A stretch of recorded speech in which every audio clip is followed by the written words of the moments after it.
জামায়াত এনসিপির জোট 11 দলীয় জোটের মধ্যে গৃহদাহ হচ্ছে। তাদের জোট শেষ পর্যন্ত 11 দলে থাকবে কিনা সেরকম একটা সংশয় দেখা গেল। কারণ হলো একটু আগের একটা খবর, আজই গণমাধ্যমকে জানানো হয়েছিল তারা একটা সংবাদ সম্মেলনের মাধ্যমে 11 দলীয় জোটের সর্বোচ্চ নেতারা থাকবেন, তারা তাদের আসন সমঝোতার ব্যাপারটা মিডিয়াকে জানাবেন। আসসালামু আলাইকুম। আগামী সংসদ নির্বাচন নিয়ে জামাত এবং এনসিপির মধ্যে একটা সম্পর্ক এবং পরবর্তীতে একটা বৈষম্যর সৃষ্টি হয়। এনসিপির লোকজন কিন্তু জামাতে ঢোকার একটা চিন্তা ভাবনা করে এবং সেখান থেকে জামাত কিছু আসন ছেড়ে দেয় এনসিপিকে। তো আবার সেইখান থেকে পদত্যাগ এবং আবারও জামাতের আসনগুলো ফিরিয়ে নেওয়া, এই বিষয়টি আজকের ভিডিওতে থাকছে। তো চলুন আমরা দেখে আসি জাহিদুর রহমান এই বিষয়ে তিনি কি বলেছেন। ভিডিওটি অত্যন্ত গুরুত্বপূর্ণ হতে চলেছে, কারণ সামনের যে নির্বাচন ব্যবস্থা এটা আসলে কতটুকু সঠিক এবং কতটুকু সুষ্ঠু হবে আজকের ভিডিওতে আপনাদেরকে সেটাই জানাবো। তো চলুন আমরা ভিডিওটি দেখে আসি। পরবর্তীতে সে সংবাদ সম্মেলন স্থগিত করা হয়েছে এবং গত 2-3 দিন থেকে আসলে আসছিল খবর, বিশেষ করে দুটো রাজনৈতিক দলের সাথে, একটা হচ্ছে ইসলামী আন্দোলন, একটা হচ্ছে বাংলাদেশ খেলাফত মজলিস, যেটার নেতৃত্বে জনাব মামুনুল হক আছেন। খেলাফত মজলিস দুটো আছে এই জোটে, একটা খেলাফত মজলিস আর একটা বাংলাদেশ খেলাফত মজলিস। তাদের সাথে আসল সমঝোতা বিষয়ক সমস্যা হয়েছে এইরকম একটা খবর আসছিল এবং এই স্থগিত করার মাধ্যমে এটা আরও প্রমাণিত হলো। আমরা জানি না শেষ পর্যন্ত কি হবে, আমরা শেষে দেখব। কিন্তু একটা ফর্মুলা তাদের শুভাকাঙ্ক্ষী অ্যাক্টিভিস্টরা কেন দেন না আমি জানি না। প্রচুর অ্যানালিস্ট অ্যাক্টিভিস্টরা আছেন, আমি একটা ফর্মুলা 2 দিন আগের একটা ডেটা থেকেই মনে হয় তারা বের করতে পারেন। এই সাজেশনটা তাদেরকে দেওয়া উচিত, দিচ্ছেন না বলে আমার মনে হয়, আমি একটু দিয়ে রাখি।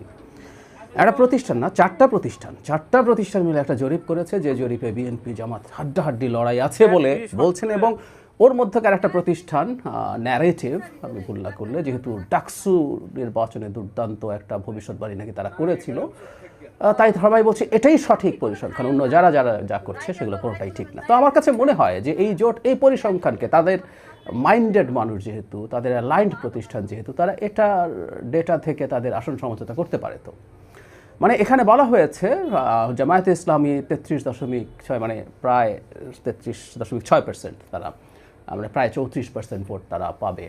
এনসিপি 7.1% ভোট পাবে, ইসলামী আন্দোলন 3.1%, এবং আদার্সের মধ্যে 4 পয়েন্ট সামথিং মামুনুল হকের যে দল আছে বাংলাদেশ খেলাফত মজলিস, আলাদা করে 1 বা আধা পার্সেন্টও বলা হয়নি।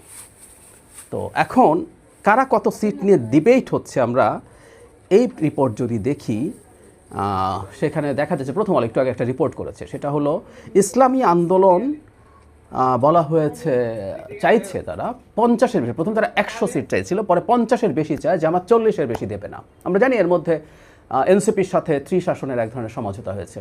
এনসিপি আসলে খুবই কম পাচ্ছে এই হিসাব যদি করি, আমরা আসবো। খেলাফত মজলিস, বাংলাদেশ খেলাফত মজলিস মানে মামুনুল হকের দল 25 থেকে 30টি আসন চাইছে, জামাত সর্বোচ্চ 20টি আসন দিতে পারে। মানে 20টি আসন যদি খেলাফত মজলিস পায়, এনসিপি 30টা কীভাবে পায়? ওই পরিসংখ্যানে খেলাফত মজলিস 1% ভোট টোটো যদি পেতো তাহলে এটা আলাদাভাবে আসতো, মানে ওরা 1%ও পাচ্ছে না, আর এনসিপি 7.1% পাচ্ছে। এনসিপি তো বিরাট অবিচার হয়ে যাচ্ছে।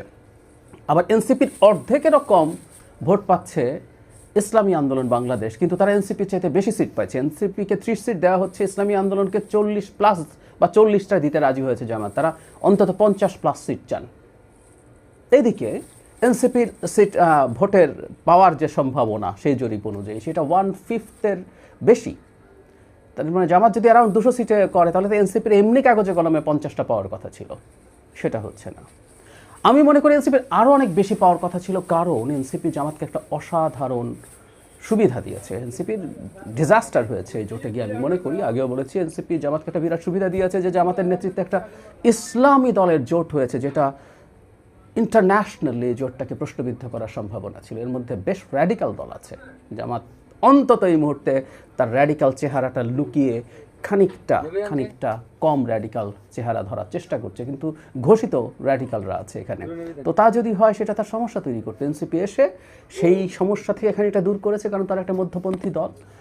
এর চাইতেও জরুরি কথা সেটা হচ্ছে এর মধ্যে গণঅভ্যুত্থানের ফেজগুলো আছে।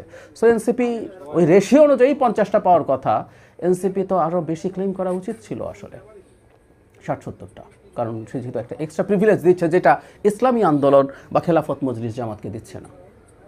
যাই হোক, বটম লাইন হচ্ছে, যারা এই জরিপকে খুবই সঠিক বলে আনছিলেন, সঠিক বলে দাবি করছিলেন, তাদের মনে হয় জামায়াতে ইসলামকে বা অন্য দলগুলোকে এই সাজেশন দেওয়া দরকার যে জরিপ অনেক ক্রেডিবল, আপনারা মেনে টেনে নিয়ে এভাবেই আসন সমঝোতা করে ফেলুন। কারণ এনসিপি অত্যন্ত ডেপ্রাইভড হচ্ছে দেখছি, মানে মামুনুল হকের দল যদি 20টা সিট পায়, যার জন্য আলাদা করে কোনো পরিসংখ্যান ওঠে নাই, সেখানে 30টা সিট নিপে এনসিপি হতেই পারে না।